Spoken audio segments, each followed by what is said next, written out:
Hi there. Let's make sure your data is safe. Here is a quick guide on configuring automatic backups. First, navigate to the main application settings.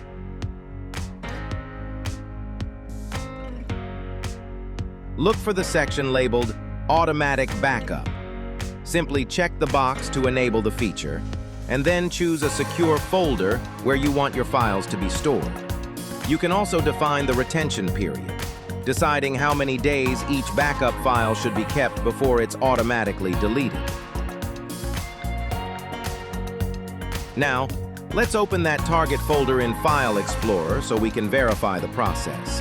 I'll restart CutLog now to trigger the automatic backup mechanism.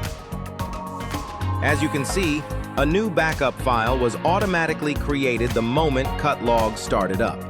Note that CutLog creates one automatic backup file per day to save space, simply updating it if you restart multiple times.